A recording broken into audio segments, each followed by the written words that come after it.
In a world where the line between reality and fantasy fades away, where silence carries a secret, and every whisper tells a story. Welcome to The Whisper of the Narrator. Here, tales are not just told, they are lived. Souls are reborn through words of mystery and magic, where fear, passion, and destiny intertwine. Every story you hear here will awaken something within you. So listen closely. The whisper begins now. Are you ready to listen? Chapter 8. Grudges from the Past. Luan Davis, the captain of my high school basketball team. If you asked me which person I hate the most, I would name this man. Because of my illness, I was always in an anemic state, but that doesn't mean I couldn't do physical activities. In the past, when I was 20 years old, I was supervised by a physical educator who was my friend, and with his help, I could do light exercise. I've always had a craving since I was a teenager. I wanted to play sports. Do you know what it feels like to want to swim, play basketball, run, exercise, and not be able to? Because of my illness, I couldn't exert myself too much, because if I tried too hard, I would pass out. In some of the worst cases, if I tried too hard, I would spend a week in bed at the hospital. But despite that, my doctor said I could do light exercise, and for me, that was enough. I just wanted to get a basketball and play a little, even if I was alone. But this man, Luan Davis, he wouldn't leave me alone. Every time I trained, every time I tried hard at something, he would come towards me and say, "This is pathetic. Why is a loser like you striving for something useless? You should just stay in a hospital bed." And right after that, he hit me and threw me to the ground while saying that I shouldn't have been born, that I was just a burden to my mother. The classic bullying that you can see in any American movie. He didn't hurt me too much. He just pushed me and told me I was useless, while also saying that my mother shouldn't have given birth to me. But I still wouldn't give up.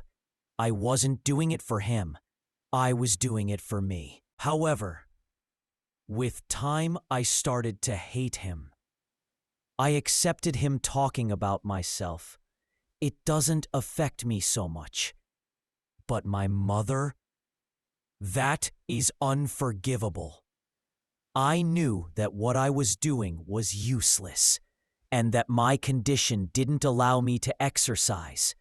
But he was the person who kept reminding me of how useless I was. If there's one good thing about this situation, it's that I never cried or showed any weakness. I can be physically weak, but I refused to cry in front of anyone. I refused to show weakness. There's a glaring difference between being bullied and accepting bullying. I never accepted what happened to me, but unfortunately, I couldn't do anything. One day I tried to report this to the director, but the director just ignored it. So I did what any sane person would do. I gave up practicing and waited for an opportunity to get revenge.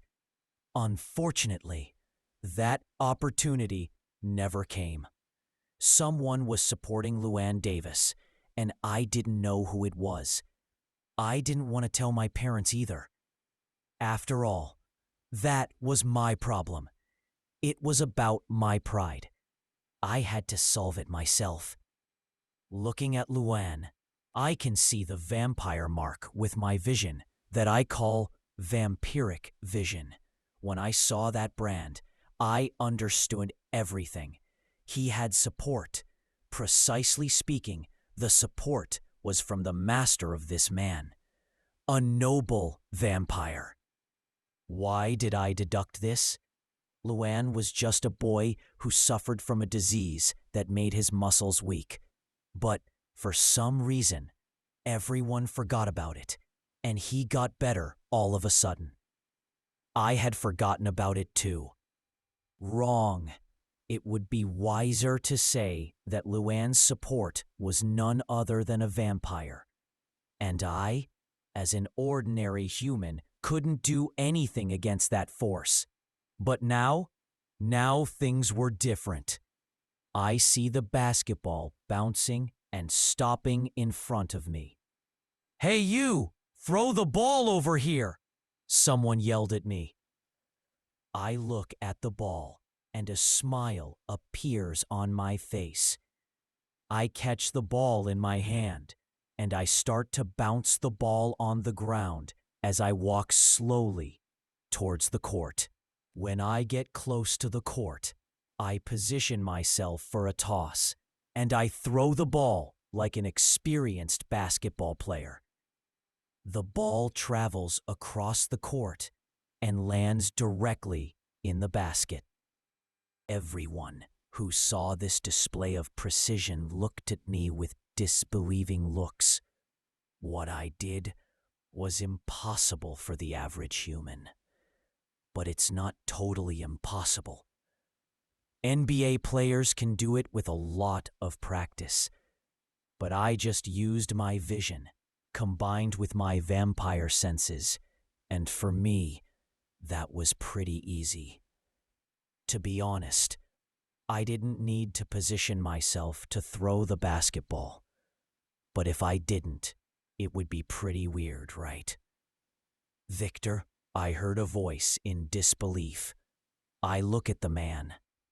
He is 190 centimeters tall, with light brown hair and brown eyes. He had a delinquent rebel look, boasting a muscular body and a sharp look. "Hey, Luan, did you miss me? Is that Victor, the skinny one? What happened to him?" A player standing next to Luan asked out loud. I flashed a smile that for a moment showed my sharp fangs. Those with low senses couldn't see it, but Luan, I'm sure he did. I walk calmly towards Luan. 379 days. I spoke with an irritated growl. It's been 379 days since the moment you decided I was a good punching bag. As I walked towards Luan, the players on the court started to get out of my way.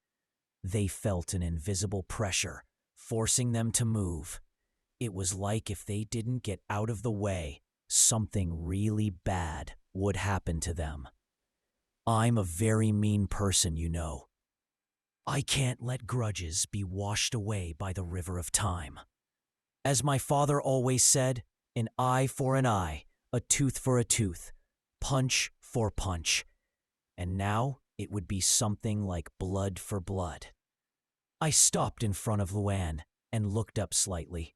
He was a little taller than me, and as always, he had that cocky look on his face like he was superior to everyone.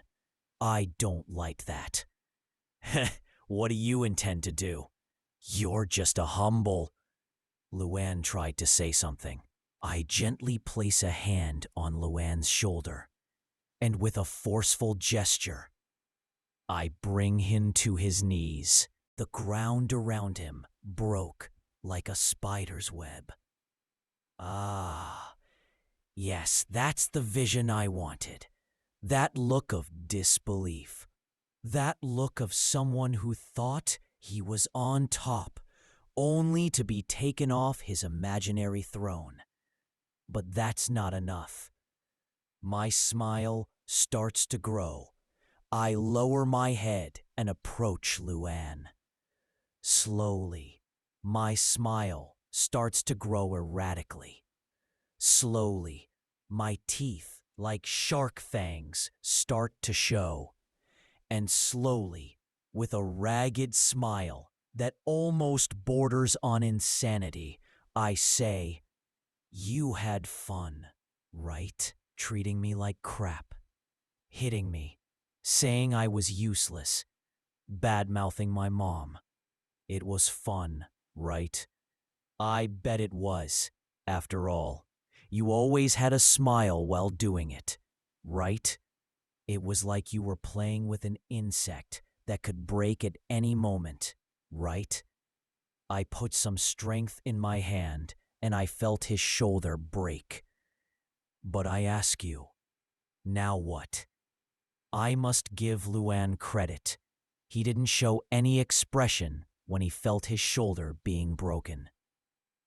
Looking at my fangs and my bloodshot eyes, he understood that I was just like him, and soon an angry growl came out of him. "You're just a newborn!" He tried to get up, but he just stayed where he was. He didn't expect me to have that much strength. "Who gave you permission to get up?" He looked at me with a shocked face that made my smile grow wider and wider. "Luan, is everything okay there?" someone asked. "Yes, we're just talking." Hearing the students' murmurs, I click my tongue, annoyed, and release Luan. My expression is back to normal, my teeth back to normal, and my eyes back to their bright blue. Now that I am calmer, I thought, this place has a lot of people. I walk over to the basketball and pick it up. Let's settle this the old-fashioned way. After all, we're not barbarians, right? I commented with a small smile. I notice his shoulder has already healed, as expected from vampire regeneration. I threw the ball to Luan. When Luan caught it, the force of the ball made him slide away from where he was. It just demonstrated, once again, how much stronger I was, even for a vampire who has been transformed for more than 1 year, like Luan. I think my blood has given me some unexpected benefits, huh? One-on-one, I said while holding up my finger. Whoever scores 7 points wins. Each ball in the basket is worth 1 point. In case of a tie, we continue to play until a player has 2 points more than the opponent. Simple, right? I spoke with a small, innocent smile. Huh? Why are you coming in here and treating it like the court is yours? A player spoke. I just looked at the player with a disinterested look. He was 160 centimeters and looked like a very active teenager. The player started to boil with anger when he saw my gaze. When he was going to start screaming again, Luan said, "Okay, let's play." Luan gets up, and that arrogance that I had eliminated in the previous conflict comes back stronger. Heh, yes. That's how it's supposed to be. He has to act. It can't break that easily. I won't be satisfied otherwise. It was decided that the judge would be a player who was too small to play on the basketball team. The two opponents used the entire court. On one side was Victor, a former aspiring basketball player. And on the other side was Luan, the captain of the basketball team. "What is happening?" asked a red-haired woman. Hearing the woman's question, a man quickly turned around and replied, "Apparently, the captain of the basketball team is going one-on-one with an aspiring basketball player. They seem to have a history together, said another woman who was nearby. What do you mean? What happened? Asked the red-headed woman. When that man arrived, the woman pointed at Victor. He immediately got into conflict with the captain of the basketball team. It looks like the captain of the basketball team was bullying or something that man with the blue eyes. Oh? The red-haired woman looks at the captain of the basketball team with a dangerous look. Isn't he that idiot's servant? The red-haired woman thought. But what are you doing here, Ruby? Shouldn't you be in med school on the other side of the building? Answers the woman while looking at Ruby. Ruby is a red-headed woman. She has long red hair that reaches her waist, green eyes, and pale skin, like she's running out of blood. She's wearing a red sweatshirt with black jeans and athletic sneakers. She is a little shorter than the girl who was talking to her, around 175 cm tall. Ruby has a curvy body that can't be hidden by the baggy clothes she was wearing. And what's most impressive about Ruby's appearance is her breasts, which appear to be too big. This is also one of the reasons why she wears baggy clothes. She doesn't like people looking at her breasts. Oh, I heard a commotion and I came here to see what was going on, Ruby said as she went up the bleachers. She looked at Victor for a long time until she unconsciously grabbed her neck. Who do you think will win? The woman next to Ruby asked. Ruby lets go of her neck and sits down calmly. I don't know. She spoke honestly.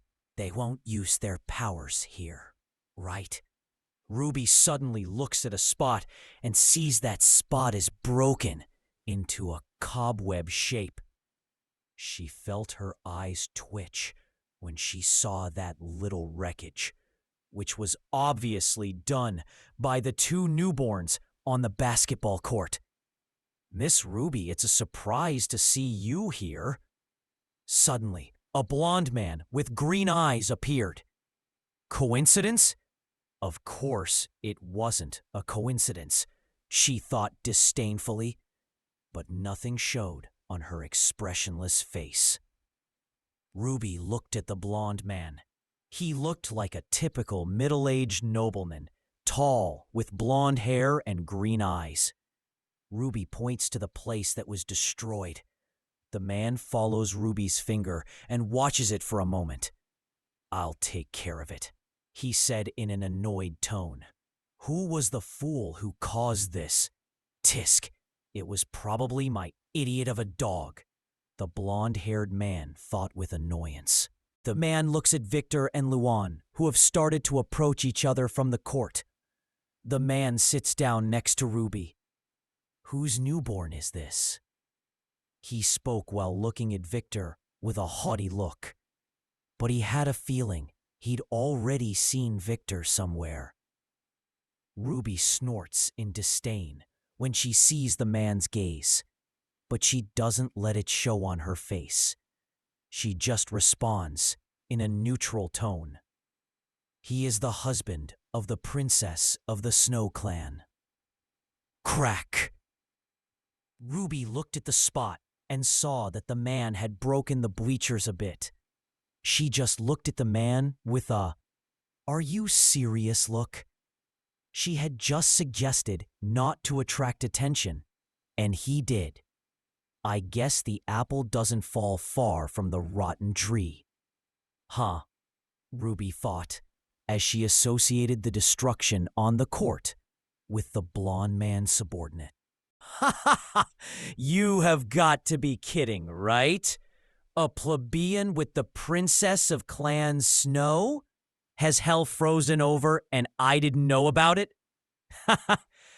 Ruby was tempted to further tease this man by saying that the Snow Clan princess wasn't the only one. but she was silent. Corneliu, I hope you punish your subordinate after this event. You know we don't like attention. Yes, of course. He will definitely be punished. The now known man, Corneliu, spoke up. Ruby looked at Corneliu and saw that the expression was distorted with hatred. Heh. Did just learning that Violet has a husband cause him to go crazy like that? Men and their inflated egos. Ridiculous. Ruby fought in disdain. As soon as the whistle blows, Ruby loses interest in Corneliu and looks at the court with neutral eyes. And so, the whisper fades, but the story never truly ends. Each tale hides within it a new beginning, perhaps even another life waiting to be told. You've been listening to The Whisper of the Narrator. If this journey touched your soul, don't let it end here. Subscribe, stay, and listen again. For the next whisper will be deeper, darker, and more beautiful.